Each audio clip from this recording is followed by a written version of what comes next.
cómo se han quedado con el asunto este de Robert. Maripau, bienvenida.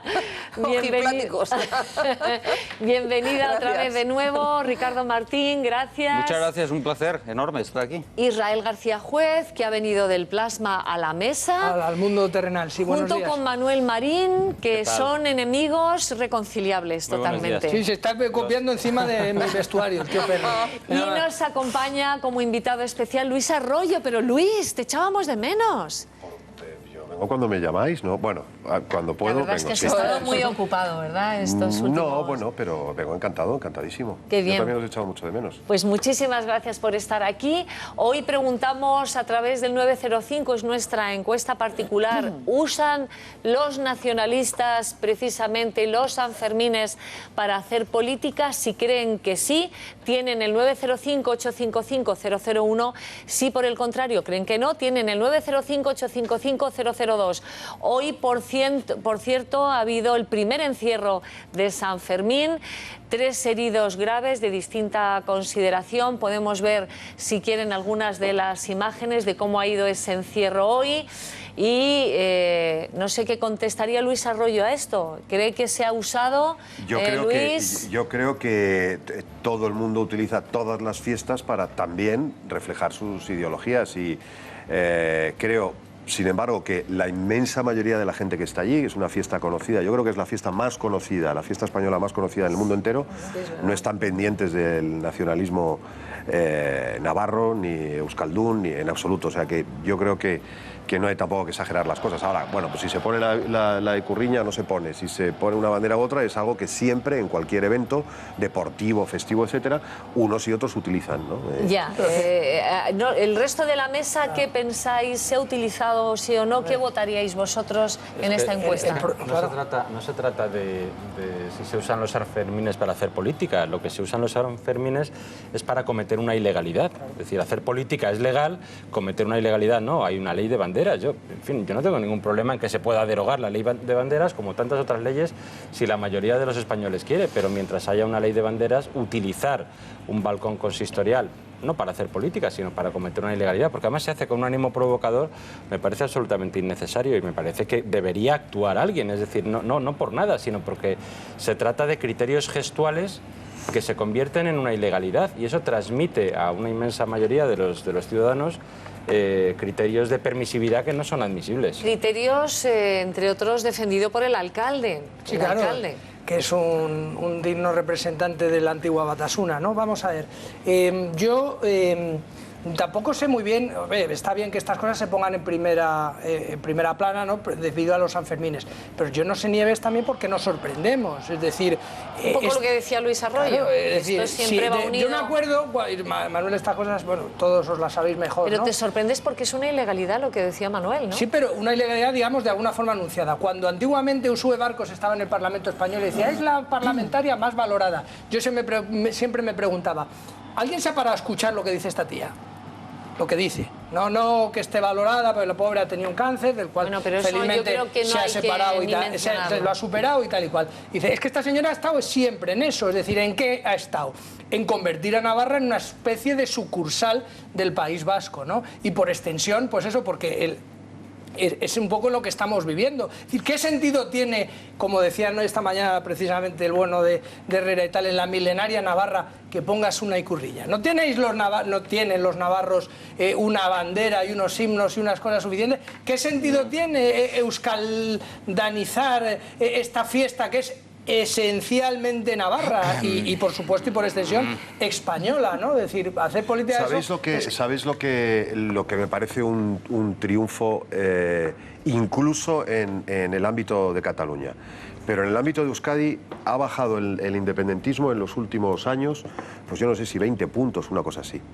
Es decir, por mucho que se empeñen y por muchas banderas que pongan y tal, lo cierto es que en Euskadi en este momento no hay, y por mucho alcalde euskaldun que tenga esta u otra ciudad, lo cierto es que el nacionalismo no ha triunfado en absoluto en Euskadi. En este momento está la cosa bastante baja. Incluso me atrevo a decir que, supongo que luego hablaremos naturalmente de Cataluña, claro, pero también en Cataluña hay un fracaso constante en los últimos años por parte de la Generalitat y del envite, digamos, del independentismo. Y es que, por mucho que se empeñen, no pasan del 45, 46, 47, sí, incluso del 51%. Ya. El resto de la mesa... Para mí no es ningún consuelo que estemos hablando del 42%, 43% de una sociedad. Eso no es ningún consuelo. Quiere decir que hay una parte de la sociedad importante, 60-40, 40-60, pero da un poco igual, que está en una pulsión secesionista, o sea, que no quieren seguir en España, ¿no? Reflejo de esas situaciones que vemos, claro, son ilegales, pero la realidad es que la mayoría de los navarros han decidido tener un gobierno que es el que tienen. Sí. Y tener un ayuntamiento que es el que tiene. O sea, la suma de los votos de los secesionistas, de los anexionistas, porque lo que quieren es la anexión al País Vasco. Esto es lo que quieren y no lo ocultan, además. Ellos dicen, nosotros queremos adherirnos al país. Es evidente que es una fagocitación, porque el País Vasco tiene una potencia desde el punto de vista de PIB y de todo lo que queráis, que sería realmente una absorción de Navarra, eso es evidente. Pero sea como fuera, realmente la representación política en estos momentos es mayoritariamente favorable a la anexión al País Vasco. Por tanto, hay una situación de ilegalidad, sí, ilegalidad, pero luego pasa al esquema político y a la aritmética política, y esa plaza con esos símbolos de Euskadi pues es representativa de lo que hay. La diferencia es que en la plaza puede haber una bandera como como hay una catalana. Lo que no puede estar es en un mástil oficial de la. Te doy la razón. Es muy sencillo. Eso es ilegal. Ricardo, es ilegal si yo voy mañana, sobre una base de legalidad política. Si yo voy esta tarde con una bandera española al domicilio del alcalde a colgarle de su balcón particular, probablemente o bien sus escoltas o bien la Policía Autonómica Navarra me detenga. ¿Por qué? Porque voy a cometer una ilegalidad, que es una intromisión en una casa que no es mía. Y voy con una bandera a colgarla en un balcón que no me corresponde porque es de ese señor, es su propiedad. Bueno, pues el consistorio es propiedad de todos los navarros y hay una ley que hay que cumplir. Y aquí ya lo que empieza a extrañar es el clima de normalidad que hay sabiendo que eso va a ocurrir. Es decir, que como una provocación se interprete como un triunfo todo eso. A ver, Maripau Domínguez, que también quiere Lo que hay, Manuel, participar. es además una sentencia. Cuando hay una sentencia, a ver quién se la salta. En este caso, se la salta nada menos que el alcalde de una ciudad como Pamplona, porque existe una sentencia del año pasado que se refería al 2015, a los hechos que ocurrieron en el 2015, que fue el primer año en el que ya colocó la bandera navarra en el consistorio, en el balcón. Entonces el Tribunal Superior de Justicia de Navarra dice que no se puede, Entonces a mí me gustaría saber cuántos ciudadanos de Pamplona que votaron a Bildu les parece bien que se salten las leyes, porque si son todos, caray, hay un problema mucho más grave del que nos pensábamos, porque es el propio alcalde el que dice públicamente y declara y hace gala y saca pecho que la sentencia no la va a aplicar. Se la pasa por el forro. Se la pasa por el forro. Entonces, hombre, a ver, yo puedo decir que no me parece bien que un tribunal dictamine lo que sea. Vale, pues no me parece bien, o cualquier ciudadano, sea periodista o no sea periodista. Pero que un representante de la ley diga que se salta una sentencia, eso me parece mucho más grave que todo lo demás. ¿Sabes cómo se resuelve? Que es verdad que si baja el nacionalismo, que si pone la bandera, que si no está bien, que si hay una ley. No, es que además hay una sentencia de un Tribunal Superior de Justicia. Por tanto, a partir de ahí no hay mucho más que decir. Pero que ese señor está fuera de la ley. Sí, dice Ricardo que sabe cómo se resuelve todo esto. Es evidente, claro que lo sé, lo sabemos todos en realidad. Yo lo veo dificilísimo. No. Yo no, es muy fácil. Es muy fácil que la mayoría de los navarros, cuando lleguen las elecciones, voten algo que no es esto. Esto es democracia. Esto es democracia. Pero que no es democracia saltarse la ley, que un alcalde se la salte. Que son dos cosas. Ya, pues es que lo de la ley... Hablamos de una es la base de la otra, Ricardo. Pero no son dos cosas disociadas. Luis apoya a Ricardo. El alcalde tendrá que ir a la cárcel. Seguro. ¿No? Seguro, porque si no está hace falta que vaya a la cárcel. Oye, pero si está bueno, no sé si tiene que ir a la cárcel o le ponen una multa, me da igual. Pero la ley está para cumplirse. La bandera. La ley está para cumplirse. Cuando se dice de pronto, un titular de los periódicos de hoy, Rajoy y Sánchez se han puesto de acuerdo en una cosa increíble, que es que la ilegalidad es una ilegalidad. Entonces van a apoyar que lo de Cataluña es ilegal. O sea, bueno, muy bien, pero políticamente... Lo único que se puede hacer con estas situaciones es que la mayoría de los navarros acabe democráticamente con esto, porque hoy en día la democracia en Navarra está representada por esos grupos. La mayoría de esos grupos representan a los navarros políticamente. ¿Que hacen una ilegalidad? Por supuesto, pues habrá que recurrir. Solo quería decir que yo entiendo, Ricardo, y creo que todos los demás lo entendemos también. Lo que está diciendo Ricardo me parece súper razonable. Es decir, sí, es verdad, la ley está para cumplirse, la ley hay que cumplirla, pero luego está la política también. ¿Hasta qué punto fuerzas las cosas? ¿Hasta qué punto que vuelve a remitirme de nuevo al verdadero asunto que es Cataluña, ¿no? ¿Hasta qué punto? Porque que está claro, como decía Ricardo, pues es evidente que lo que está haciendo el gobierno de la Generalitat es ilegal. Es evidente que es ilegal. ¿Hasta dónde lo llevas? Hasta la suspensión apelando al 155, ¿hasta dónde lo llevas? ¿Llevas allí los tanques? ¿Qué haces? Como dices tú, ¿qué hacemos? ¿Mandamos a la Policía Nacional a que subvierta el orden o a la Ertzaintza para que... Lo que podemos hacer, Luis, quiero decir entonces deroguemos el artículo 155, es decir... No, porque el artículo 155 está ahí, afortunadamente. Vayamos al artículo 155, ya que queréis meteros en faena. Antes tengo la noticia de última hora que dice que Podem llamará a una participación masiva en el referéndum frente a la posición, dicen, autoritaria del Partido Popular.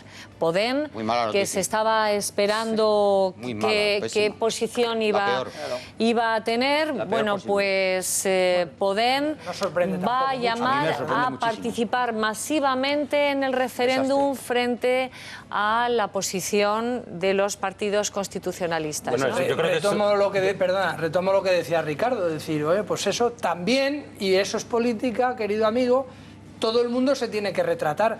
Y los espectadores en este caso, por tanto votantes, decir, señores, ¿quieren ustedes eso? Es decir, ¿quieren ustedes convertirse, dejar de ser Navarra y ser, como yo decía, una sucursal del País Vasco? Porque al final, si me apuráis, y que me entienda la audiencia, lo de la bandera, que encima la sacan 10 segundos, porque tampoco son tontos, son anécdotas, ¿no? Pero yo voy siempre un paso más allá. Digo, me da usted, y eso lo hago extensible a todo, cómo gestiona esta gente, cómo el día a día de las cosas, cómo se hacen los temas tal. Y si a usted le gusta eso, para usted, ¿vale? Y luego, Nieves, que sabéis que es esencialmente buena, te dice con tristeza, señores, Podem y tal. Yo creo que estaba descontado. No. Es decir, es que yo quiero que lo tenía medio claro por dónde iban estos a cargar. A ver, ¿qué está jugando un poquito la variable pero política, ayer, pero al final vamos a recapitular. ¿Qué se dijo ayer en la reunión Rajoy-Pedro Sánchez? ¿Qué dijo precisamente Pedro Sánchez sobre ese artículo 155 que hoy estaba en todas las tertulias y que les vamos a explicar a ustedes inmediatamente? Primero a Pedro Sánchez. Una de las cosas que le he pedido al presidente del Gobierno es mesura. Es proporcionalidad. Creo que en las declaraciones, por ejemplo, de la ministra de Defensa diciendo que por tierra, mar y aire se va a garantizar por parte del Ejército la soberanía nacional, precisamente lo que hace es retroalimentar al bloque independentista. Y creo que no podemos dar ese tipo de argumentos. Desde luego no comparto el que el Gobierno de España tenga que poner en marcha el artículo 155.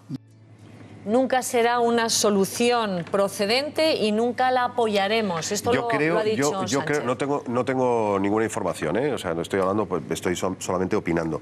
Me da la sensación de que eso lo dice porque en la conversación con el presidente del Gobierno ha quedado descartada la aplicación del 155, porque si no, no me cuadra. Es decir, no me cuadra que estén 2 horas y pico hablando, que salgan de allí, digamos, satisfechos por el resultado de la conversación, en un nuevo tono de cordial, etcétera. Habrán estado hablando, por supuesto, de las 2:30, 2 horas habrán estado hablando de Cataluña, y no me cuadra, por tanto, que acto seguido él diga, Pedro Sánchez diga, no estaría de acuerdo y tal.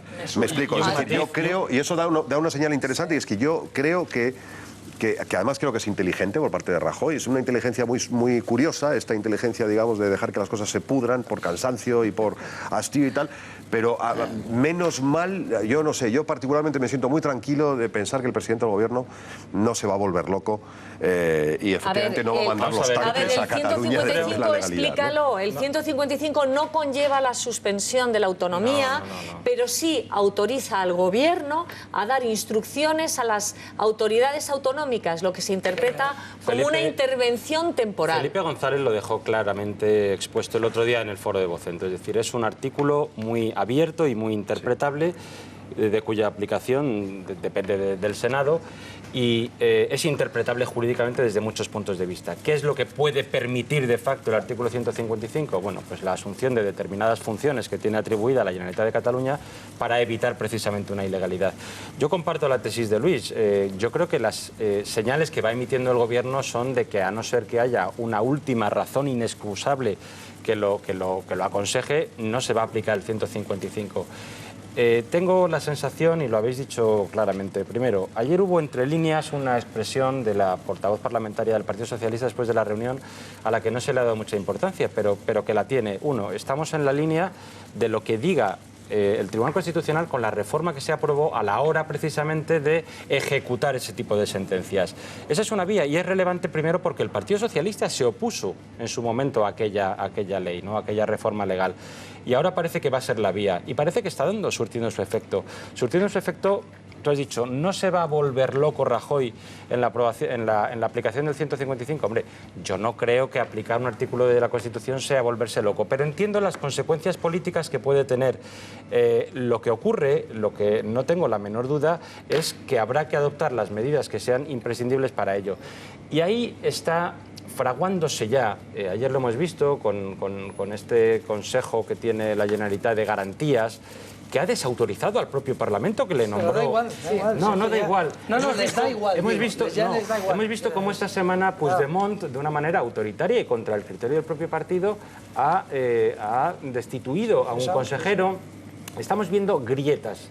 No se van a volver locos, pero es que lo que se está produciendo ahora mismo en Cataluña dentro de la esfera independentista, dentro de ese bloque, son grietas. Grietas que yo tengo la sensación de que se van a ir abriendo un poco más a lo largo del verano. Sobre este tema, que eso va a fraguar en un fracaso. Estamos hablando de una situación que está preocupando a todos los partidos políticos y que hay que tomar una decisión. Vale, efectivamente. Yo en el colegio estudié que efectivamente, en un colegio muy religioso, que los mansos heredarán la tierra, ¿no? Y eso está muy bien y tal, pero, oiga, O sea, tú eres pro aplicación del 155. Es que también, que nos lo cuente luego Luis, también hay una perversión del lenguaje cuando dice, no, es que todo, al final yo llego a la conclusión de que todo retroalimenta, ¿vale? A los independentistas, no hagas esto, tal, no digas esto, no tal. Y entonces, a base de ir dejando, como el chiste, pues te van comiendo el terreno y te van moviendo el pino, ¿no? Entonces dices, oye, lo que dice Manuel, nunca se planteó, menos por el carácter de nuestro querido presidente, una locura, ni la legión, ni los tanques, ni las tonterías estas.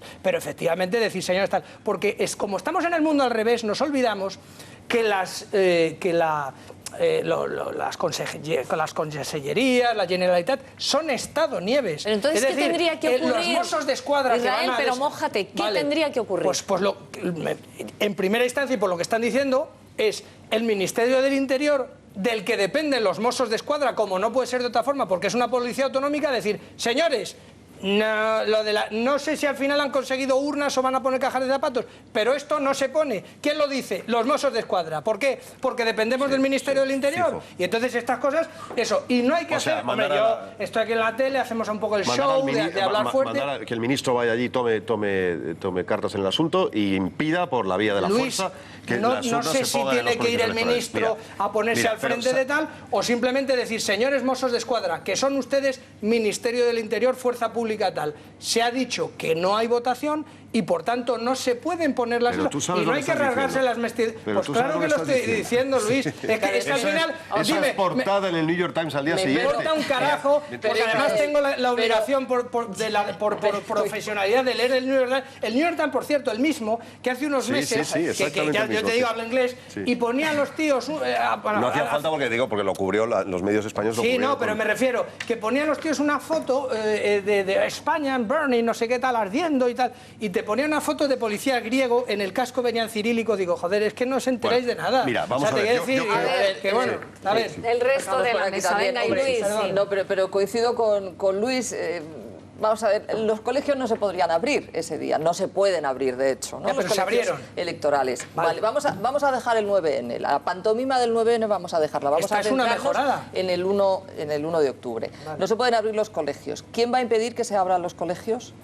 va a impedir la policía? Sí puede, pero vamos, que tendrán que enviar hasta refuerzos desde Madrid para que todos los colegios que van a abrir, claro, que todos los colegios que van a abrir, la policía vaya y diga, la unidad militar de emergencia.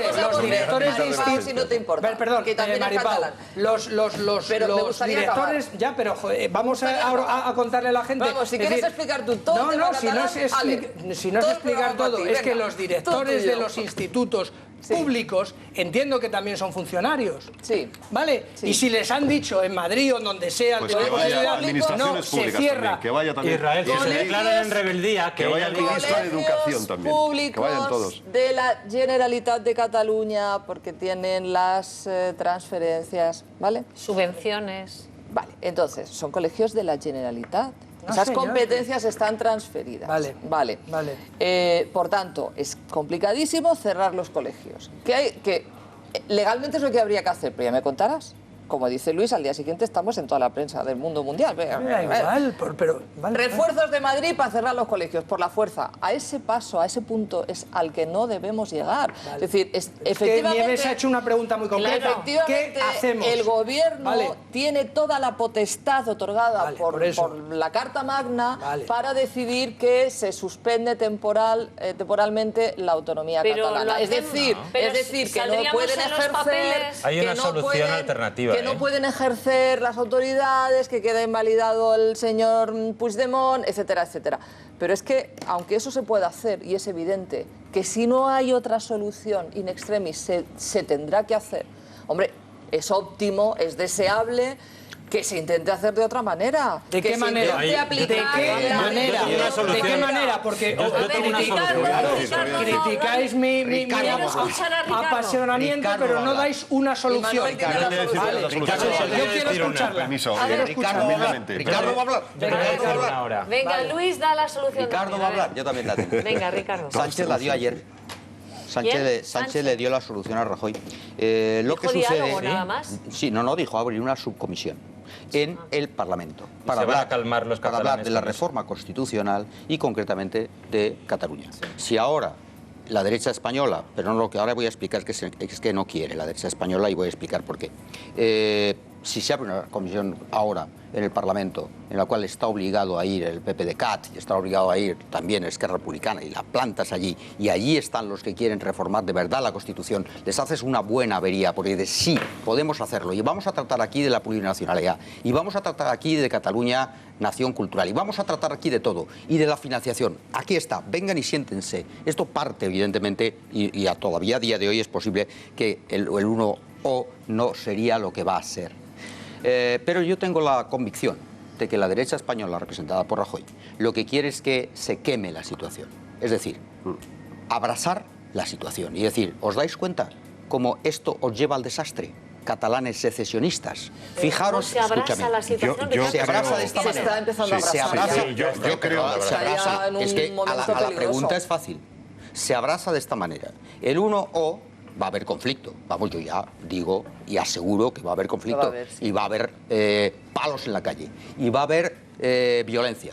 Y va a haber los medios de comunicación internacionales que reflejan esa situación del 1O. Esto es lo que quieren los secesionistas. Pero claro, después del 1O y de ser portada mundial, pues evidentemente, claro... Yo, Ricardo, tengo una solución alternativa, lo digo por... Escucha, entonces, esa situación es un conflicto, pero no cabe duda de que pasados unos días, pues los secesionistas, ¿qué van a hacer? Se van a quemar. Pero se va a radicalizar el secesionismo en Cataluña. Esto no le importa al Partido Popular. Que se radicalice, pues el 40%... A ver, es que todos tenéis solución al tema. Es interesante explicar, es interesante cerrar... Porque si no, no se entenderá la audiencia de Ricardo, lo que quiere es no aplicar el tal. Lo que quiere es estar con los secesionistas. No, lo que quiere es arreglar el problema y que no sea una radicalización de la sociedad catalana, por lo menos del 40%, que hay gente que dice, ¿y qué más da? Pero la subcomisión va a arreglar realmente algo. Y digo más y termino. Si eso no lo va a hacer el gobierno, lo que ha dicho Sánchez es, yo voy a intentarlo. Y lo que va a hacer Sánchez, y ya lo digo, porque se lo ha dicho al presidente del gobierno. Yo voy adelante. Voy ahora con la idea de la reforma de la Constitución. Antes del 1O. Yo creo que lo va a hacer. Ricardo, lo que va a tratar de abrir una subcomisión el Partido Socialista antes del 1O. Creo que ya lo hemos oído. El problema de la reforma de la Constitución que propone el PSOE es que ni siquiera, y lo digo con todo el dolor de mi corazón, pero ni siquiera el Partido Socialista sabe qué quiere en esa reforma de la Constitución. ¿Sí? Claro. No es verdad, Ricardo. Sí. Mira, no. Y si los conocemos muy bien, tanto tú como yo. Sí, dentro del Partido Socialista, no. A la hora de... Bueno, y va a ver, ¿qué hacemos? El Senado lo reformamos de manera que, por ejemplo, haya 3 representantes de cada comunidad autónoma por igual, o en función de la población, o en función de derechos históricos. A esto lo vamos a llamar una nación de naciones, o lo vamos a llamar... Pero no hay acuerdo. No hay acuerdo. Pero la transición fue así. Se sentaron sin saber lo que querían. Y ahora hay que hacer lo mismo. Hay que sentarse para hablar de Cataluña. No. Hombre, se sabía que se quería transitar una democracia y que además era urgente y que no había otro remedio. O sea, quiero decir, con toda Europa en democracia, entonces bastaba con mirar alrededor para ver cuál era el procedimiento a seguir. Pero volviendo otra vez al asunto catalán, yo no tengo, obviamente, solo faltaría que tuviéramos aquí la solución al problema catalán, ¿no? Lo decimos, digamos, de manera metafórica, pero ¿cuál creo yo que es la solución? Por favor. Pues no hacer nada, digamos, si me permites la expresión, ¿no? Es decir, lo que está haciendo el gobierno desde hace 5 años, que es, señores, asumamos los hechos. Primero, insisto, porque a mí me parece muy importante. 1, no hay mayoría suficiente en Cataluña para generar, digamos, esa ilusión de un pueblo, como ellos lo plantean. No existe. Estamos hablando del 40-45. Es un problema, pero no deja de ser el 40-45. Pero si es mayoritario, o sea, si ese 40 vota, dicen que al día siguiente... Segundo punto. Es una consulta que nadie... fuera de ese 50%, ¿sector? Nadie se toma en serio, digamos, nadie se la toma en serio. Pero ellos porque sí. Bueno, ellos sí, ellos la escenifican y la fuerzan, etcétera. Tercero, pero en realidad no la tiene, es decir, el resto del mundo, porque es el resto del mundo, no solo el resto de España, sino el resto del mundo, no se la toma en serio. Tercero, efectivamente, lo habéis señalado antes muy bien, el nacionalismo no es un bloque pétreo y no, en realidad hay 3 partidos que están peleando y con intereses distintos, correcto, políticos, aunque es lo que dice Ricardo, tienen también un mismo interés, que es la presidencia de la Generalitat. Exactamente. Y por tanto, todas esas... Y luego además el carácter de Rajoy. ¿Cómo es Rajoy? ¿Cómo es el estilo de Rajoy? Que ya sabemos cómo es, no es Aznar, digamos, ¿no? Si tuviéramos a Aznar de presidente... Dios mío. Manuel, déjame decir un par de cosas, por favor. Vamos a ver, eso nos hace pensar que en realidad las soluciones... La reforma de la Constitución no es una cosa que no se deba hablar. A mí me parece bien que se abra ese debate y que incluso Pedro Sánchez hacerlo. Ya lo hizo Rodríguez Zapatero con un fracaso enorme. Yo lo que pasa es que no he oído a un solo independentista, a ni uno solo, un separatista, decir que quiere una reforma de la Constitución. Ese no veo que sea una solución por parte de hoy en este momento de la película, que estamos ante el abismo. Segundo, en el hipotético caso de que se fuera a abrir esa subcomisión o esa comisión, que yo creo que lo hace Pedro Sánchez con un criterio tacticista y oportunista bastante evidente, la gran duda la dice perfectamente Luis y me alegro de coincidir con él. Yo es que he oído a Pedro Sánchez 2 ideas absolutamente dispares sobre la estructura del Estado que plantea. Porque por un lado he oído siempre al Partido Socialista hablar del Estado federal, que no tiene nada que ver con el Estado plurinacional del que ahora mismo habla Pedro Sánchez. Se trata de confundir con las palabras, de generar ideas teóricamente abiertas para que se crea esa subcomisión, para que se busque una solución alternativa, pero yo no veo a la Generalitat en soluciones de este tipo. No admiten ahora mismo nada que no sea una república independiente de Cataluña que han aprobado. No quieren nada de plurinacionalidad, plurinación, no quieren Estado federal, no quieren absolutamente nada de todo eso. Y la única solución, muy breve, plantea una solución. La solución que se está dando paso a paso y que parece, en fin, incólume y absurda, es la inhabilitación efectiva, real, de cargos políticos. Ha ocurrido. Si al señor Puigdemont de aquí a octubre se le inhabilita penalmente, difícilmente nadie va a poder firmar un decreto que permita la apertura de los colegios. Así lo digo. Será portada del New York Times, no lo sé, incluso de Ara. No me cabe la menor duda. Pero claro, habrá y a Puigdemont se le ha invitado al Congreso y no ha querido venir. O sea que eso de la comisión, pues, chicos, el conflicto seguirá y se agravará. Y el conflicto se agravará. Lo diagnosticamos diagnostico aquí, hoy. Pues con una habilitación final hace 3 años, Hace 3 años que murió Alfredo Di Stéfano hoy. Pues tal día como hoy, hace 3 años, grabado. digo que se va a agravar el conflicto en Cataluña. Tenemos noticia que acaba de salir del Tribunal Superior de Justicia de Murcia, que dicen que procesa a Antonio Sánchez también por otro caso, el caso Auditorio. Dice más, en este auto notificado este viernes, el juez entiende que podría darse la comisión de los delitos de prevaricación continuada, fraude en la obtención de subvenciones públicas, prevaricación, fraude de fondos públicos. Joder. El auto decreta el sobreseimiento provisional para el resto de los investigados.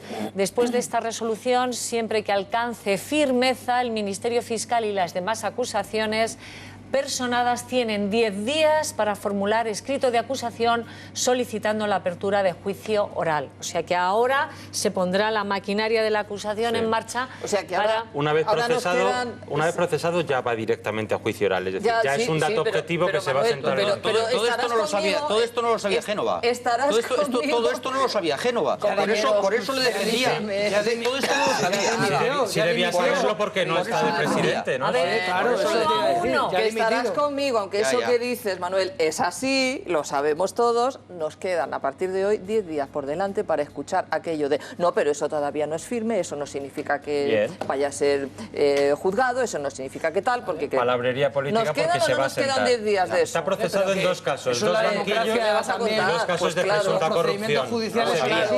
Y como decíamos de broma, no le falta de nada, o sea, los tiene Génova todos. no lo sabía. Todos. O sea, no, todas estas cosas no las sabe Génova, por eso le ha defendido todo el tiempo, hasta que ya llegó el límite del límite, porque Ciudadanos dijo, rompo, y dijeron, venga, su cabeza. Pero sabían perfectamente. La defensa de Martínez Macho, Génova sabía perfectamente. Lo que pasa es que hay un matiz, como saben todo. 1-1, 2-2. Hay un matiz ahí, fíjate, y no por ejercer ningún tipo de defensa de Pedro Antonio Sánchez, que me trae completamente sin cuidado.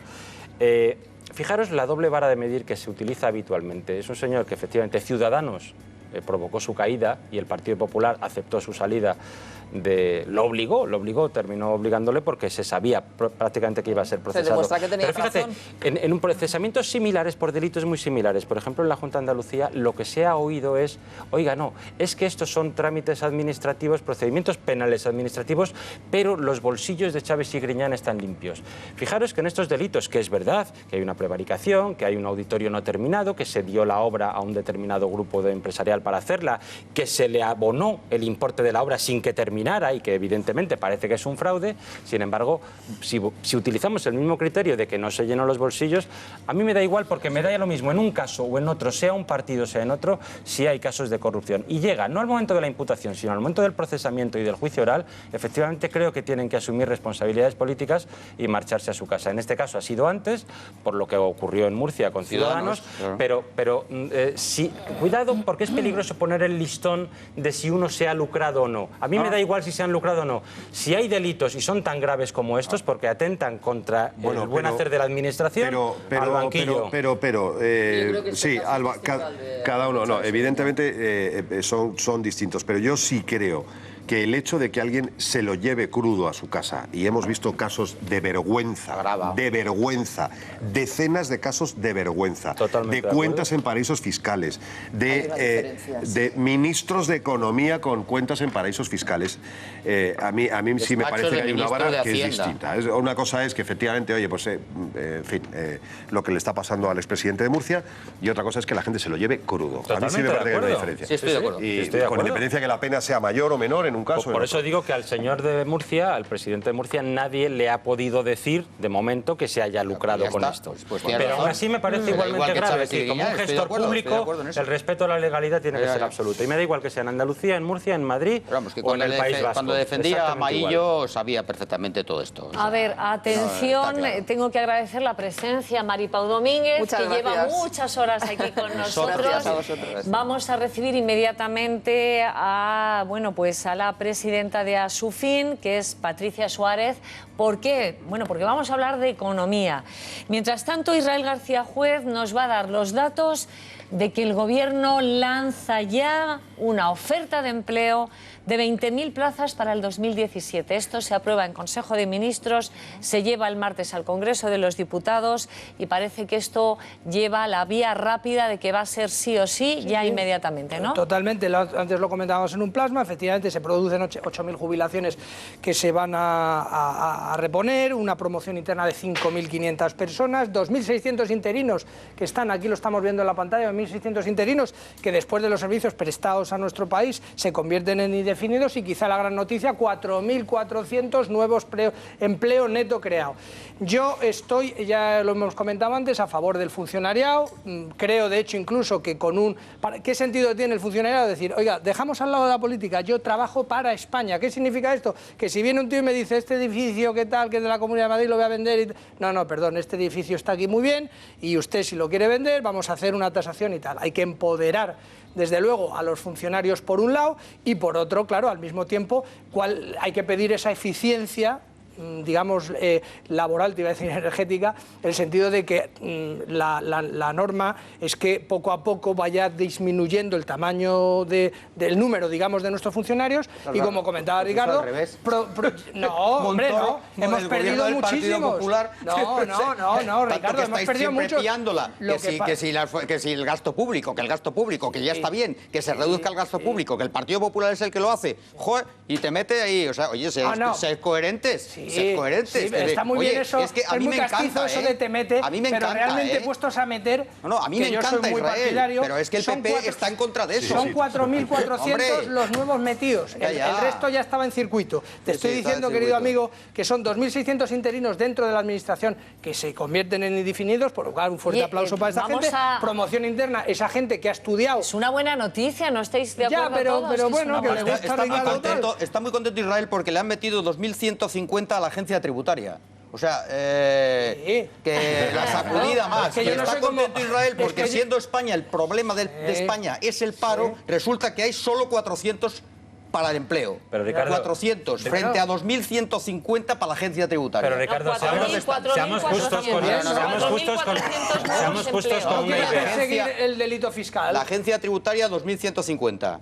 Y para servicios de empleo 400. Seamos justos con una idea. Pero es que cada Ricardo, vez hay menos desempleados, macho. Te has enterado, ¿no? Que cada vez hay menos desempleados y no hay que darles tantos servicios. España dice que el primer problema de los españoles, dicen los españoles, que es el paro. Pero, Ricardo, dicen que es la corrupción. La corrupción ahora. Claro, va cambiando. Pero Ricardo, ¿qué tiene que ver de verdad la creación de empleo público por parte de una oferta estatal para reponer precisamente bajas, para reponer jubilados, para transformar en fijos una serie de interinos que ya están? ¿Qué tiene eso que ver con que haya un sobredimensionamiento elefantiásico en las comunidades autónomas o en muchos ayuntamientos creando plazas absolutamente innecesarias durante años para inflar la administración y el gasto público? ¿Qué tiene que ver una oferta pública de la administración central que es para renovar, para actualizar y precisamente cada una tiene sus competencias y toma sus decisiones? Claro, me parece genial. Es política socialista, me parece estupendo. Es política socialista, muy bien. ¿De qué se han estado quejando? Aumentemos el Estado, ¿De qué se han estado quejando, entre otros también, Ricardo, tu sindicato al que tú perteneces? Se acaba de que no se reponía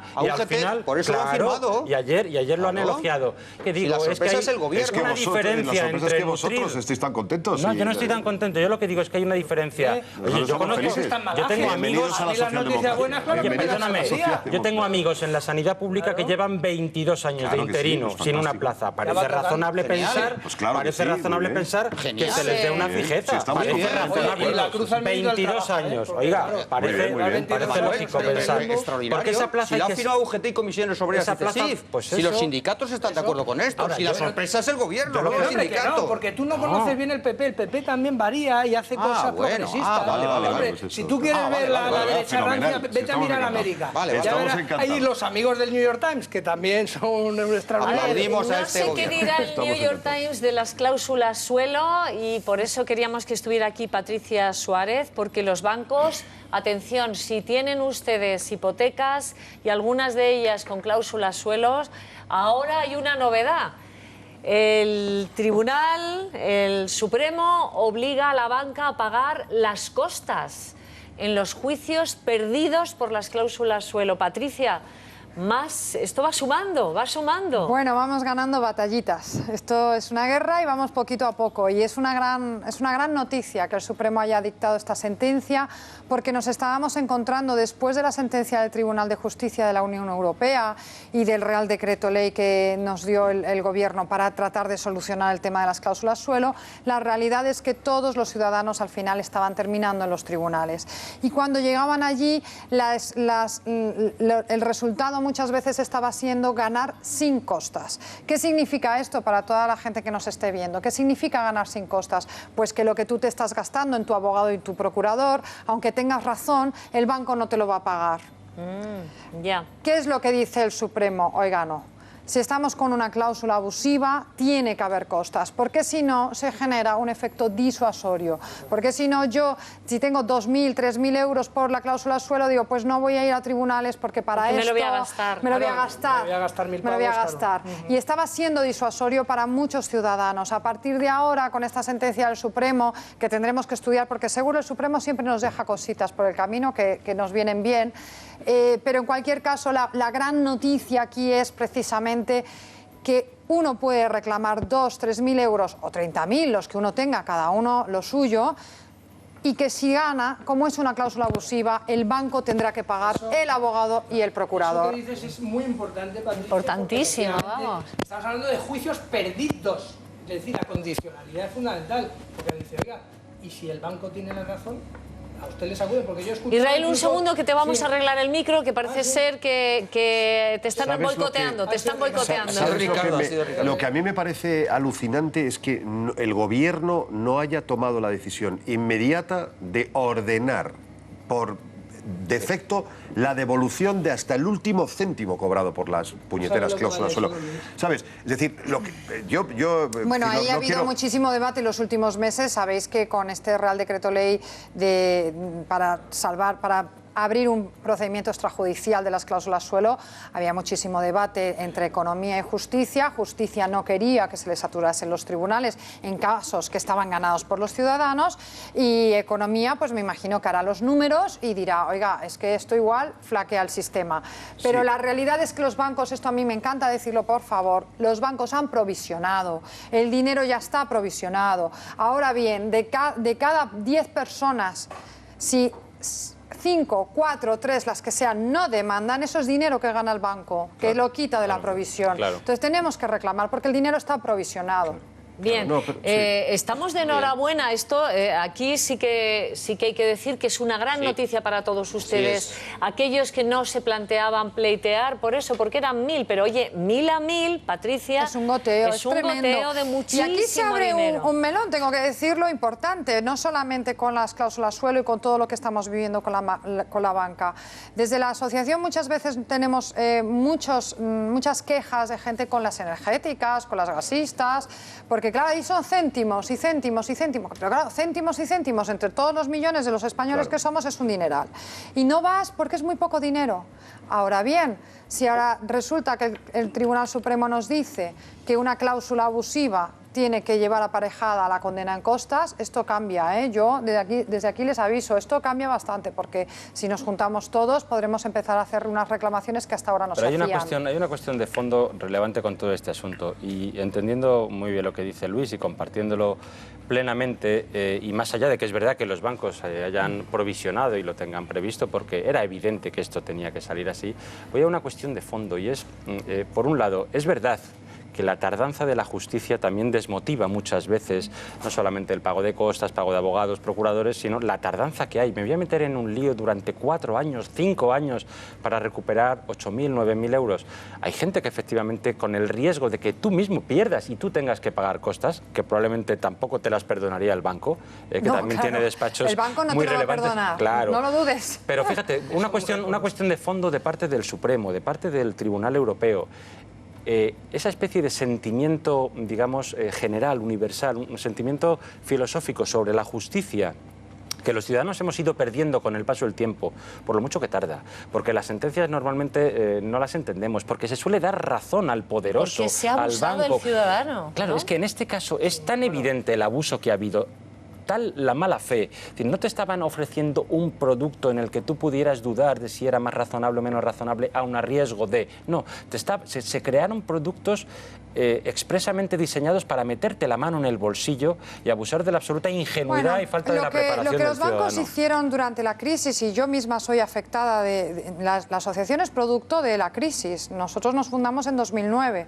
2007-2008 los bancos colocan cláusulas suelos y swaps, que era lo que yo tenía. ¿Qué es un swap? Un swap es un derivado financiero que hace las veces de suelo. ¿Qué es lo que hacen los bancos? Viene la crisis, los intereses van a bajar, el Euribor va a bajar, pues yo me cubro. Me cubro para que me sigan pagando lo mismo. Esto es lo que han hecho. Tengo que decir que a pesar de todo el banco ha ganado. ¿Por qué? Porque todo esto que has comentado disuade a los ciudadanos de reclamar, y si de cada 10 personas solo reclaman 3 o 4, pues las otras 6 pagamos la factura. Por eso digo que no basta con que el Estado establezca que se facilite a los consumidores, a los afectados, etcétera. Es que no basta. A mí me parece tan evidente decir, oiga, usted devuelve inmediatamente en la cuenta del tipo. Claro. Es decir, punto. Porque y no la inmensa mayoría de la gente, situación. La inmensa mayoría de la gente no sabe ni cómo se va al banco, me explico, no sabe ni... Se asusta delante de la señora de la oficina. Es muy interesante lo que dices, porque efectivamente en el 2009-2010 desde el Senado se pidió al Banco de España que hiciera un informe sobre las cláusulas suelo y los swaps, y curiosamente era el PP en aquel momento en la oposición el que pedía la eliminación total de las cláusulas suelo. Pero en esto yo os estaba oyendo antes en la tertulia, mientras os esperaba, yo como ciudadana tengo que decir que los ciudadanos nos da igual la izquierda que la derecha. Oiga, solucionen ustedes nuestros problemas, porque tal parece que el discurso en la oposición es uno y en el gobierno es otro. De centro, y eso no puede ser. Esto no puede ser. A los ciudadanos de centro les da igual la derecha y la izquierda, pero a los ciudadanos de derecha y de izquierda no da igual. Yo pienso como ciudadana y como contribuyente que pago mis impuestos, que a mí el político de turno tiene que defender mis derechos. Deja un ratito a Mariano, Ricardo. A ver,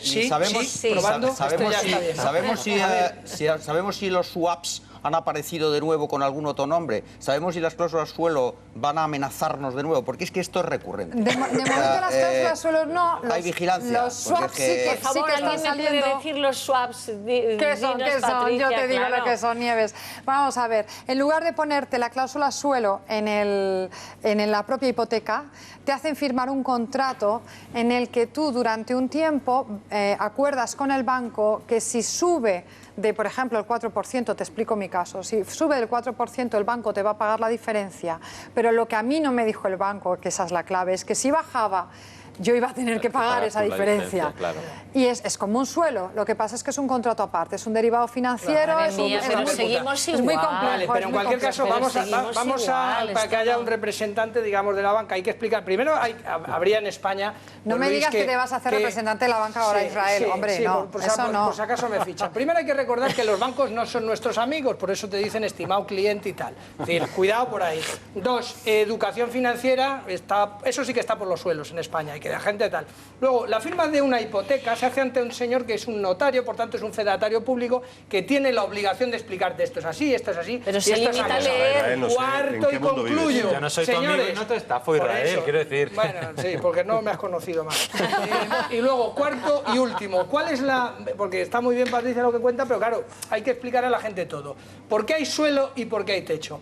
Porque solo de esa forma tú como banco puedes hacer la previsión. Es decir, si no hubiera suelo, y es lo que ahora está pasando, las hipotecas necesariamente son más caras. Porque al no tener el banco cobertura, dice, yo te presto el dinero, pero dos cosas. Pero Israel, uno, te va a costar más y te voy a exigir más garantías. Pero somos que entramos adultos. En otra... Israel, somos adultos y tú me lo puedes explicar. Todo. Lo que tú no puedes hacer es tratarme como un niño y decir, como no te vas a enterar, yo me hago aquí mi cobertura y ya te la cuelo. Tú no te enteras, Patricia, querida, está muy bien también lo de cuelo como término. Tienes un notario que te dice, señor, ¿quiere usted que le explique? Oye, vamos a ver, de verdad, ¿tú en qué mundo vives, chico? Bueno, la gente va al... Mira, el notario te lo pone... Espera un segundo. La gente se ansia con la casa y firma y tal, y luego viene el tío Paco con la rebaja. Claro, muy bien, vale, perfecto, muy bien. Vas a igualarme al ciudadano medio que llega, que no tiene ni idea. Escúchame un momento, por favor, déjame un segundo. Pero bueno, parece, hombre, alguna habrás firmado quizá, o habrás estado alguna vez en el notario, Vengo del notario ahora. Bueno, pues mira, yo estuve hace 2 semanas firmando un crédito hipotecario.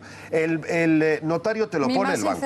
El notario notario, y bueno, sí, un horror. Tampoco es obligatorio. El notario, no, ¿Quiere usted claro que no, comprarse no la es casa? Oye, mira, pero la inmensa mayoría de la gente, Israel, la inmensa mayoría de la gente, lo he dicho antes, le cuesta hasta cruzar la calle, no sabe nada, no entiende nada. Le dan unas condiciones un señor o una señora en una ventanilla, Lo le que explica... quiere es comprarse eso y ya firma está. lo que Y haga enfrente, falta. perdona, y enfrente lo que hay es una gente con muchísimo dinero. Pero lo estoy simplificando mucho todo. Información. Con muchísimo dinero, con muchísima información, con mucho poder, que les ha robado. Coño. No. Punto. No. Se lo devuelve, No. ¿sabes? Se lo devuelve. No, Ya está, hombre. primero, todas señores, maneras, sí si que me gustaría devolvemos en decirte, bloque, que es a la otra cosa. Te no hay que rebato olvidar- tus 4 puntos, Vale, ¿vale? venga, Me a ver. dejas los Sí, 4 sí, puntos, venga. o los que me acuerde. A ver, lo educación puedo repetir. financiera. Sí. Educación financiera sí, estoy de acuerdo, deberíamos saber más y mejor, pero no solamente nosotros, también los comerciales de los bancos, que han colocado cosas, y esto se ha visto con las preferentes, sin saber ni siquiera ellos mismos que el daño que estaban haciendo, y compraron ellos y se lo colocaron a sus familias. Entonces, educación financiera sí, pero para todos. Sí, las ¿Vale? preferentes... El notario, todos sabemos, y esto en la asociación lo vemos todos los días, que son 4, 5, 6 notarios los que se firman con las hipotecas. En el 80% de las escrituras son los notarios que te designa el banco. Entonces, si el banco tiene un problema porque el notario no lo ha explicado, que se pelee el banco con el notario. Yo no. Yo me peleo con el banco, que es con el que he firmado la hipoteca. Si el banco tiene un problema con el notario, El notario, que lo hagan, vuelvo a repetir, es que un lo hagan. fedatario público y además, que no va... Israel, te lo voy a decir, ¿sabes? No va si no aparte. lo hacen, Sí. si no lo hacen, Sí. es porque no pueden jurídicamente, porque saben que no lo van a ganar. Si no lo harían, no lo dudes, pero ni un minuto, ni un Pero mira, minuto. una cosa muy breve. Yo, A ver, cuidado que nos está llamando el banco. Del colegio de El banco. notariado. Tu argumento, Cuidado, tu Israel, banco te me está valía, llamando, tu argumento Manuel. me valía Sí. justo hasta que el Tribunal Europeo dictó la sentencia. A partir de que dicta la sentencia, tu argumento ya no sirve para nada. ¿Por qué? Porque es verdad que antes había un notario, antes podía haber un fedatario público, podías no tener una cultura bancaria o podías haber sido directamente engañado, enfrentarte a gente con mucha información, con mucho poder y con mucho dinero. Tú te arriesgas, ahí se supone que unos contrapesos administrativos, ahí está el notario, que te dan unas garantías, etcétera, etcétera. Bueno, a partir de que hay una sentencia que tiene que asumir el Tribunal Supremo del Reino de España diciendo devuélvase, porque todo esto es un fraude, un absoluto fraude, a partir de ahí todo lo anterior me da igual, que se arregle después el banco con los notarios, los clientes con el banco, etcétera, etcétera. Pero yo comparto plenamente que desde el mismo instante en el que jurídicamente se dice esos son productos diseñados para estafar a la gente y a partir de aquí ahora hay que provisionar para una devolución inmediata, lo antes posible, a partir de ahí yo creo que hay poca discusión más. Durante años, no quiero creo, dejar escapar algo que también tiene que ver con la economía y Ricardo, ya que quieres hablar y lo unes si quieres. Gracias. Camina España hacia el fin de semana de 3 días. Caray, esto, el ministro Álvaro Nadal cree que la revolución digital puede ayudar a concentrar el trabajo en menos jornadas, pero de momento hay pocos visos. Sin embargo, Nadal, que participó en un evento, en un foro, da a entender que camina España hacia estas semanas laborales breves. Bueno, estaba diciendo Ricardo, 3 días de fin esto de es semana. verdad, si se está hablando de este asunto en Europa, en todos los foros, la robotización por una parte, la inteligencia artificial y todo el proceso de digitalización es evidente que altera la vida de todos y la va a alterar muchísimo en los próximos 20 años, total. Y sí que se están estudiando fórmulas, lógico, concentrar todo de lunes a jueves, para ver ¿tú cómo, crees que porque sí? no va a haber tanto trabajo. El problema es que no va a haber trabajo. Este es el gran problema. Entonces, ¿cómo redistribuimos a los trabajadores que se van a quedar sin empleo? Por supuesto, van a surgir otras oportunidades, todas ellas relativas a la creación, todas ellas relativas a lo que no pueden hacer los robots. Sin duda, claro, eso va a surgir, pero va a haber un periodo de crisis grande entre esa adecuación de las dos situaciones. Una situación que es la actual, donde realmente sobran trabajadores, sobra en muchos sectores, y eso se va a hacer mucho más flagrante en los próximos años. Claro que van a necesitar los robots, estos que hablamos, necesitarán reparadores, y creamos una nueva profesión que son reparadores de robots. y llamas desde casa, oiga, que mi robot no sé qué le pasa esta mañana, pero tiene como catarro. Algo así. Llega Eso el le señor, pasa, Nieves, a todos menos a Robert. El que limpia ese no se te... Llega el señor, Claro. y arregla. Por tanto, sí se van a crear, pero sí este debate que ha surgido aquí con el ministro muy oportuno, porque es lo que la sociedad, lo que sí se pide, y yo exijo, es que haya debate de verdad, no que se produzcan cosas oscurantistas como venimos viendo siempre, que es que las cosas se deciden sin debate y de pronto te encuentras la sorpresa de que vas a trabajar menos pero no vas a poder vivir, que es probablemente en lo que están. Esa es la decir, pregunta, no Ricardo. vas a poder vivir porque dice 4, vas a trabajar 5 horas. Dice, claro, ¿y qué voy a ganar? Dice, pues lo correspondiente a 5 horas, porque claro, si, lógicamente para lo que trabajas. ¿Qué haces sobre todo por tanto el resto, calidad de vida, claro, la calidad de vida, si no se sustituye el gasto privado por condiciones públicas de asilo a esas mayorías que se van a quedar sin mucho trabajo, y ahí está el Estado, si eso no se hace, será un desastre. De todas formas, Ricardo, hay una cuestión ahí. En países que tienen su base productiva en la industria, puede ser posible. España no es precisamente un país que tenga una base de industria. España es un país de servicios. Y yo, la verdad, yo creo que todos en nuestro entorno, yo cada vez más gente, en nuestra propia familia, nuestros amigos, yo cada vez conozco más gente que trabaja sábados y domingos. Sábados y domingos, en un país de servicios dedicado muy fundamentalmente al turismo. No solo eso, hay que recordar que hace, ¿cuánto? 10 años hablábamos de los mileuristas, es que tiene narices, de los mileuristas como un problema. Hablábamos de la cantidad de gente que cobraba solo 1.000 euros. Y el mileurista era un problema. Hoy es un privilegiado. Estamos Hoy es un trabajando más, por menos dinero, de manera más irregular, con horarios que efectivamente... Hay que recordar, Nieves, también. Luis, vamos a hablar de esto y de lo que ha dicho Rivera y lo que ha pactado con Rajoy, Mariano Rajoy, que los trabajadores que ganen menos de 14.000 euros no van a pagar el IRPF. De esto vamos a hablar enseguida. Seguimos con el tema que estábamos debatiendo. Tenía que ver con los horarios, y para hablar de horarios, los horarios que tenemos en España, horarios laborales, está nuestra compañera Cristina Bravo. Adelante, enseguida Cristina nos lo va a contar, pero estábamos diciendo que el ministro Nadal lo que propone es que que se empiece a debatir sobre unos largos fines de semana que comenzarían el viernes, sería viernes, sábado y domingo, y los españoles trabajaríamos de lunes a jueves. Yo no sé si esto, Patricia, a mí cobraríamos más, porque... A mí, sinceramente, lo que me gustaría es que primero racionalizásemos lo que tenemos. Es que ahora mismo tenemos unos horarios, todos lo sabéis, se supone que la mayoría de la gente tiene de 9 a 2, de 4 a 7, pero luego aquello se estira como un chicle. A mí me gustaría primero... Para ganar más dinero, Patricia, o sea, no es que nosotros queramos trabajar más, no, es que para ganar cosas que no son exageradas, para ganar algo más, tenemos que trabajar más. O sea, no es un problema de capricho, estamos de acuerdo que sí. O sea, pero primero vamos a racionalizar nuestros horarios que ahora mismo no funcionan. Yo, por ejemplo, en la asociación, lo tengo que decir, presumo de ello, en Asufin nosotros tenemos un horario de 9 a 5 y a partir de las 5 tú eres madre, eres estudiante, eres lo que quieras ser. Pero 9 a 5 tú...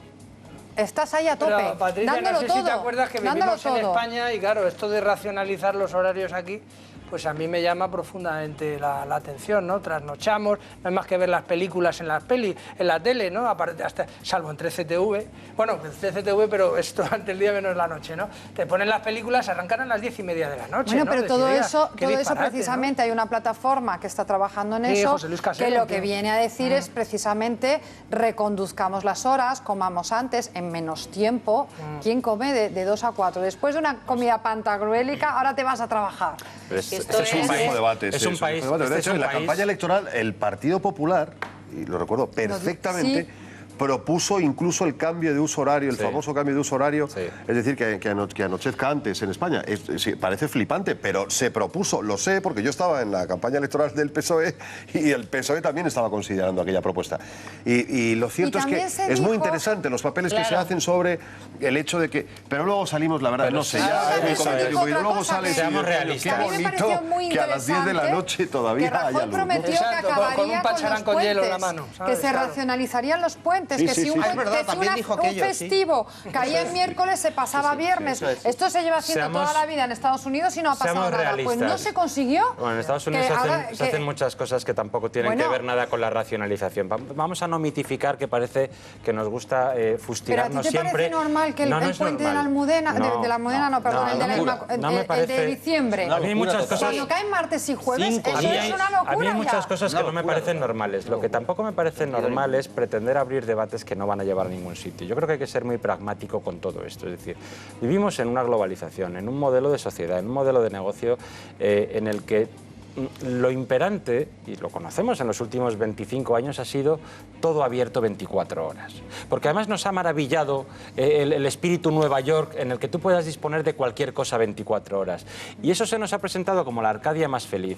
A partir de ahí decimos, es que queremos trabajar menos. Ricardo tiene toda la razón. Hay mucha gente que obligadamente se apunta a hacer una serie de horas extras para percibir algo más. Entonces yo creo que es un debate que es verdad que ojalá se abra, que ojalá hablemos de él. Y llevamos muchísimo tiempo. Por ejemplo, en ABC se ha abierto, hemos tenido tribunas de Buqueras cuando era el presidente de la Asociación de Racionalización de Horarios, Sí, un planteamiento real. Lleva como Claro, 20 claro. años. Sí, sí. 20 años que yo he no asistido a conseguimos debates poner- de ese La asunto. gota malaya. Es un clásico. Y yo soy padre de familia, mi mujer es madre de familia trabajadora, nosotros, por ejemplo, en mi caso concreto, por voluntad propia, tengo 4 hijos y nos es extraordinariamente difícil atender a todo. Pero no, Pero Manuel, lo de los puentes, pero lo de los puentes dramaticemos. estaremos de acuerdo. Lo de los puentes, yo creo que verdaderamente 5 días sin hacer. Es que para los autónomos es pero durísimo luego te dicen esto, que es revitaliza el turismo, que hay Pero viajes, no que hay estoy de acuerdo, salidas, que hay mira, restaurantes. Es que esta discusión sector la he tenido servicios. muchas veces, Sí. porque, por ejemplo, dices, hay gente, cae en jueves, vamos a poner el ejemplo, ¿no? Cae en jueves y entonces el viernes de puente. Habrá quien se lo pueda tomar, habrá quien no. Claro. Sin embargo, si tú pasas ese jueves a viernes, todos nos lo podemos tomar. Con lo cual, el turismo tiene el doble de posibilidades. Me parece a mí. Patricia, Buen argumento. vamos a Buen conectar argumento, ahora sí con Cristina Bravo, que nos hable de los horarios. Cristina, cuéntanos. Pues mira, Nieves, ante la gran propuesta, vamos nosotros a ver si sería posible no trabajar los fines de semana, porque parece prácticamente inviable, porque efectivamente hay mucha gente que trabaja en sábado y domingo y también esos días necesitamos servicios, como por ejemplo un médico, un bombero u otros destinados al ocio, porque es esto justo el fin de semana. El fin de semana es cuando la gente también libra, entonces es cuando pueden descansar e ir a comer fuera o a hacer compras. Pero vamos a verlo en cifras. Según los datos de la EPA del pasado año, cuando trabajaban 18,34 millones de personas, el 40% lo hizo en un sábado. También el 23% lo hizo en domingos. Pero es que además estas cifras aportan datos interesantes porque la mayoría de las personas que trabajaban en fin de semana eran hombres y sobre todo jóvenes, así que no parece muy fácil que se pueda hacer esto de solo trabajar 4 días. Los fines de semana también nos toca. Muchísimas gracias, Cristina. La verdad que visto así, sería posible, bueno, pues mira, la cantidad de trabajadores a los que afectaría este tema. El tema, y es un clásico, como decía Luis Arroyo, no vamos con otra noticia que sea un clásico, es una noticia terrible con los deportes de riesgo. En fin, el ministro García Margallo resulta que es primo hermano del padre del cabeza de familia que ha fallecido junto con su mujer y 2 de sus hijas. Me refiero a José y Maca, la pareja que han resultado ahogados con sus hijas precisamente por una subida del Jerte. Hacían barranquismo. No sé si alguno de los que están en esta mesa y algunas de las personas que nos ven lo han practicado. En fin, un deporte que está muy de moda hacerlo con los hijos, muy de moda. Es bajar, descender por un barranco. A veces ahí estamos viendo, ¿no?, cómo es esta práctica de este deporte. Tenemos al señor García Margallo al teléfono. Le doy nuestro más sentido pésame, señor García Margallo. Muchas gracias. Un día muy triste para su familia y le voy a decir algo, un día muy triste para todos, porque hemos visto cómo una familia que intentaba pasar unos días practicando un deporte han encontrado tristemente la muerte. Yo quisiera que usted nos hablara de su sobrino, de su primo, José, y de Maca. La verdad es que en el pueblo, en Don Benito, todo el mundo habla maravillas. ¿Cómo está la familia, lo primero? ¿Cómo están ustedes? ¿Cómo está su primo hermano? Bueno, yo no es primo hermano, es primo más lejano. Yo no he logrado, no he hablado con ellos porque están en una situación muy complicada. He hablado con otra prima nuestra que era como una hermana para ellos, con la que me voy a reunir ahora porque voy a Don Benito, y están realmente en el estado que usted se puede imaginar. Es decir, los padres han perdido al hijo, a la nuera y a 2 nietas, y tienen a un niño de 6 años que se ha quedado huérfano de la noche a la mañana, y comprenderá usted que eso es un acontecimiento que te trastorna completamente, ¿no? En un estado de shock permanente. Desde luego, ahora habrá que volcarse con el niño, ¿no? Por supuesto. Y saber exactamente pues en qué familia va a vivir, con quién quiere vivir él. Es que yo no me quiero poner en la piel de verdad de su familia, porque menudo mazazo. ¿Ellos practicaban el barranquismo o era la primera vez que lo iban a hacer? No parece que lo hacían desde hacía algún tiempo. Lo que sí me ha dicho mi prima, con la que he hablado 2 o 3 veces, es que la zona era una zona considerada completamente segura, que iban acompañados de un monitor y con todo el equipamiento que hay que llegar, y que era una zona, digamos, de aprendizaje. Es decir, esto ha sido una auténtica desgracia, una auténtica mala suerte, porque nunca había ocurrido nada de esto, ¿no? Claro. Y ahora, claro, el problema de esto, Nieves, es que estamos preparados para ver que desaparezcan la gente que está por delante en edad o que son coetáneos, pero para Enrique, para el padre de José y para su madre, el que desaparezca su hijo, su nuera y sus nietos es algo que de alguna manera contraría lo que la naturaleza dice, ¿no? Perder un hijo es lo peor que te puede pasar. Y en estas circunstancias, ¿no? Porque está en un momento... En cualquiera, pero era una familia, no hay más que ver las fotos y cómo habla la gente de ellos, una familia extraordinariamente unida, no solo el matrimonio entre sí, sino con sus hijos y con sus padres, ¿no? Y han muerto todos juntos, intentando disfrutar todos juntos de la naturaleza en un paisaje precioso, ¿no? Es dentro de lo triste que es un ejemplo de unión, ¿no? De unión familiar. Desde luego. Lo que sí le han dicho, que la crecida fue tan impresionante para llevárselos por delante, porque iban con un monitor, imagino que el monitor... Parece que se había producido un incendio. Yo le estoy hablando de lo que me han contado, no puedo ser muy exacto.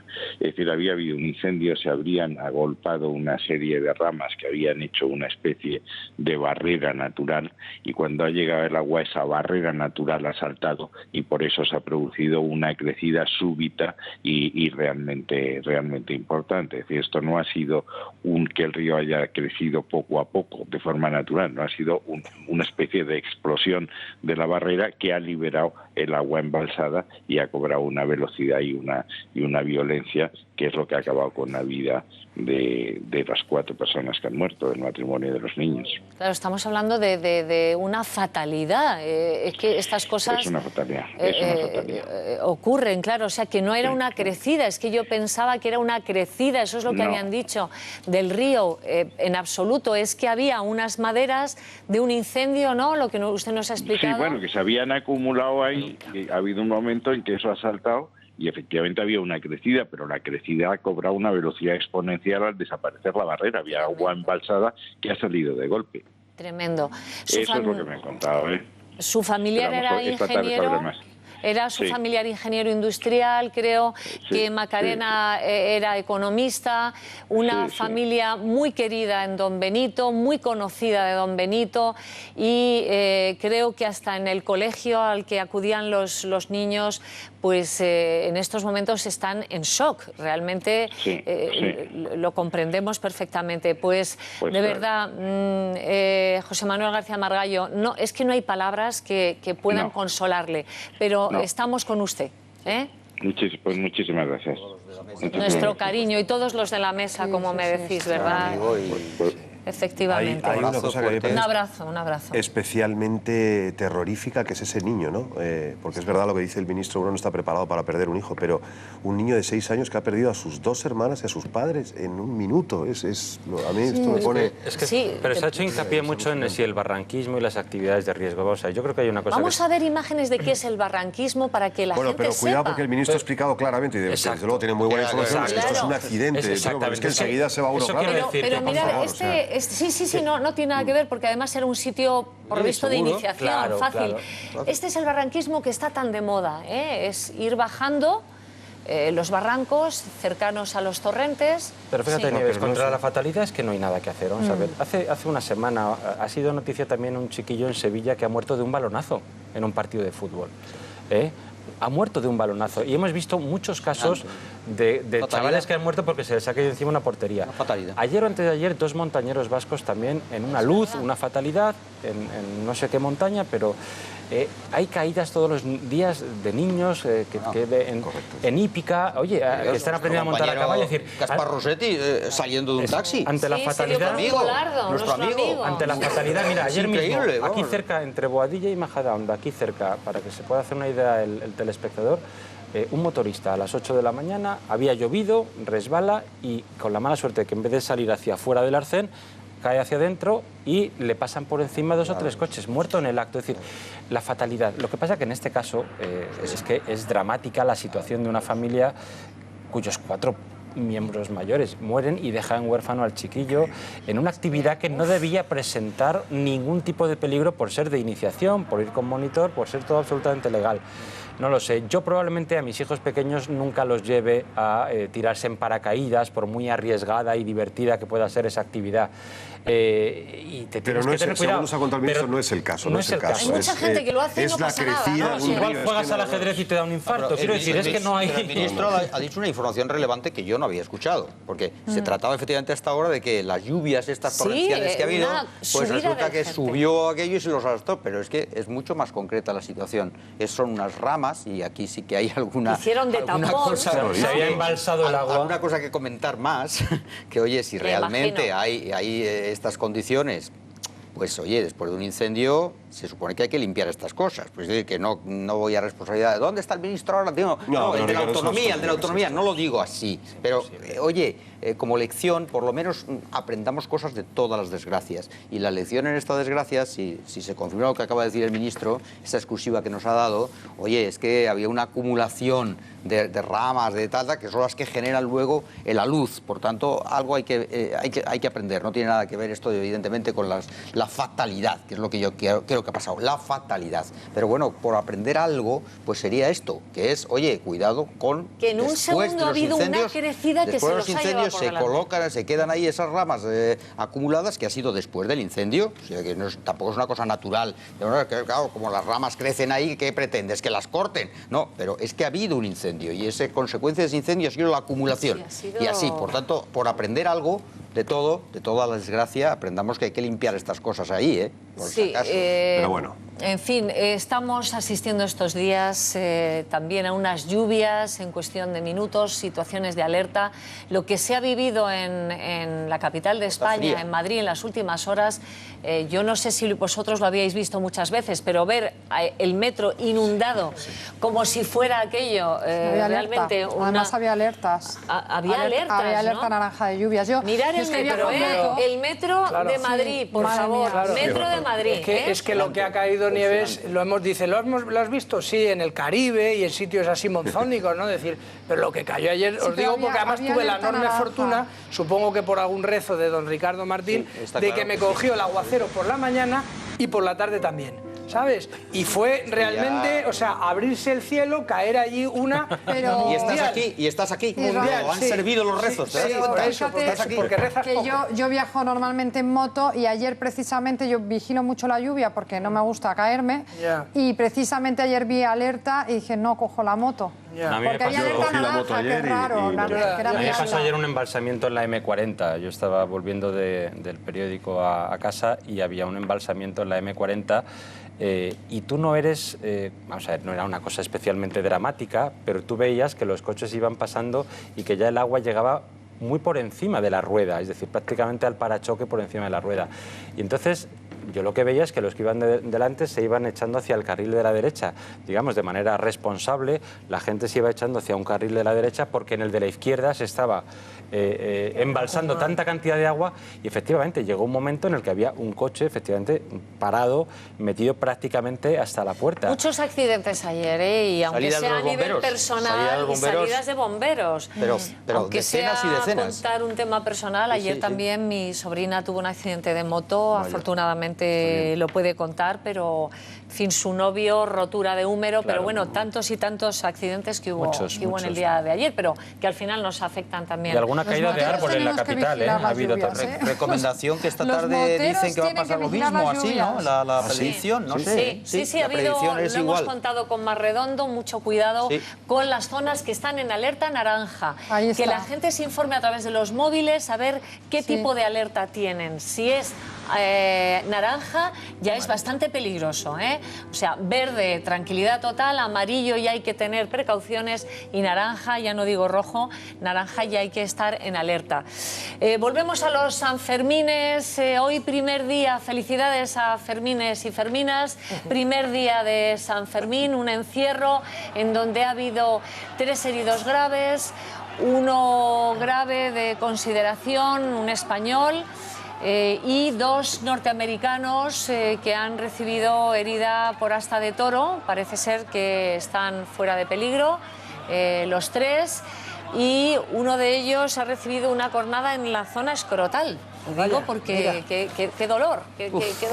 Pues sí, aunque no hubiera sido ahí, también duele. Para saludar. Es muy curioso, Nieves, que siempre cogen, efectivamente, dice, los corneados de ahí, 2 de Nueva York, 1 de Australia, no sé, parece en algunos casos que algunos turistas que nos visitan van un poco, bueno, no sé si tanto como buscando al toro, pero desde luego lo que está claro es que es con un profundo desconocimiento, porque ellos en esa forma infantil que tienen a veces de ver algunas cosas, se piensan que esto del toro que es como de broma, o que se va a parar, o que es como un robot y tal. Dice, no, esto es una fiera que como te coja por banda te devuelve a Nueva York de un viaje, ¿no? Esto no es un parque temático. Claro, por eso, ¿no? Entonces, exacto, bueno, pues... Saludo desde aquí a mi nieto, Pamplonica, que está precioso con su vestido de ¿Está corriendo o es pequeño todavía? Bueno, tiene 3 años. Bueno. Pero desde luego el camino que lleva, sí. Pero a mí yo como abuelo suyo le recomiendo que ni se acerque, vamos, que lo vea a distancia y mejor en televisión, pero, bueno, pero ahí está la familia. Muy bien, pues saludos a ese nieto de Ricardo. Sí. Hay que decir que ha habido un detenido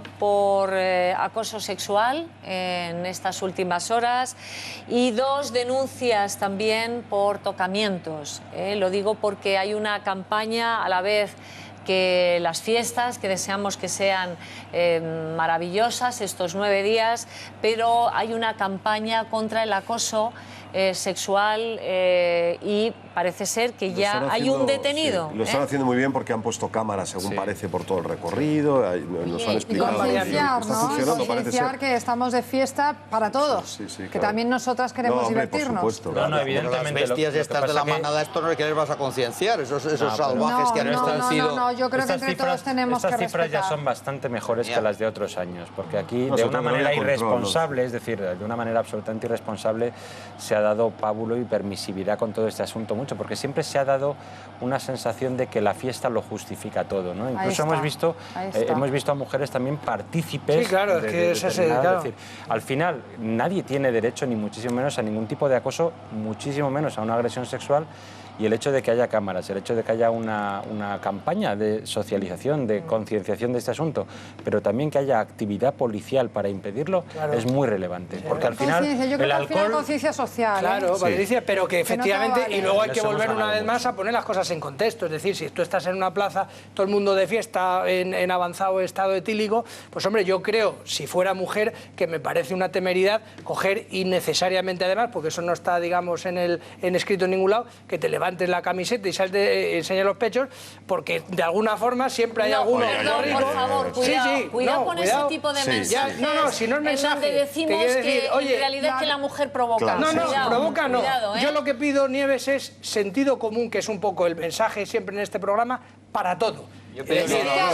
Sentido común todos, pero efectivamente. Vale, pero yo te pregunto, Patricia, la testosterona te dice un tío que tiene testosterona. Y te pregunto, como mujer, ¿tiene sentido que una señora se levante? Independientemente... Vale, bien. Eso no tiene que ver ni con hombres ni con mujeres. Una mujer se levanta la camiseta y eso significa que tú puedas ni tocarla. No he dicho eso. Y eso lo dicen ellas y te lo digo yo también. He dicho que también hay que estar un poquito en las cosas. Su libertad está por encima de todo. Su libertad y, por tanto... Es que hemos visto imágenes, ¿sabes? De que una chica se levanta la camiseta y ya viene el típico cretino, ¿sabes? 60 manos y 60 manos. No significa que lo puedo tocar. Se mira, no se toca. Claro, no, es que realmente aquí lo que hace falta es una educación, de verdad, educación. Sobre todo es respeto a la persona que está enfrente mío y a su libertad. O sea que un tío que está borracho como un piojo... No todo vale porque estés borracho. Pues si está borracho... Tampoco eso justifica ningún tipo de agresión sexual. Pues ya verás tú cómo está borracho y le van a meter en la cárcel. Hay un ejercicio de la libertad que las mujeres y los hombres lo ejercen como corresponde. Y hay un límite que evidentemente tiene que ver con la educación, que tiene que ver precisamente también con la legalidad. Decime usted, es que tú no vas a una playa donde te encuentras ahora mismo cientos de miles de mujeres con el pecho al aire y vas tocando por la playa porque te dé la gana. Es decir, es que eso no es así. Yo puedo comprender en parte lo que estás diciendo. Lo que pasa es que es verdad que llegamos a un punto en el que la corrección política nos lleva a decir lo contrario. Yo entiendo lo que... Es que estamos hablando... Estamos hablando de violaciones, agresiones sexuales, el año pasado vamos a ir a la fiesta a acorralar y perseguir a mujeres. Llevan un año en la cárcel, si es que eso no lo discute nadie, ¿vale? Pero puestos a denunciar cosas, igual que cuando se suben en las plazas chicos, chicas y tal, y se tiran y hay alguno que se abre la cabeza, pues decir, oiga, esto no es San Fermín, no es tirarse desde hacer un... ¿no? Un detenido, dice, no, es que como tengo la libertad, tirarse no es lo mismo que hacer lo que quiera. Se la abre él o ella. Un detenido y 2 denuncias. Vamos con la pregunta del 905. ¿Usan los nacionalistas los Sanfermines para hacer política? Ustedes han dicho que sí, en un 63,0%, y han dicho que no, en un 37,0%. No sé si os parece que estáis todos de acuerdo con este resultado. Sí, más o menos sí. Insisto, es que no es política. No es peyorativo, es que no es política, es legal. No están haciendo política, están incurriendo en... Poner la Ikurriña en este caso están incurriendo en ilícitos penales, te lo ha dicho antes Maripau muy claro. Están desobedeciendo una sentencia y eso es un desacato, ya está. Y es que no le estamos dando valor a esas cosas. Yo como analista tengo que dar otra visión. No puedo dar como analista solo la visión judicial. No puedo dar solo diciendo que es una anomalía y que hay que castigarlo porque está fuera de la ley. No quiero decir... Esto daría pie otra vez de nuevo al debate. Así que Ricardo, Patricia, Israel, Manuel y Luis, que ha venido también, igual que Patricia, de invitados especiales, muchísimas gracias.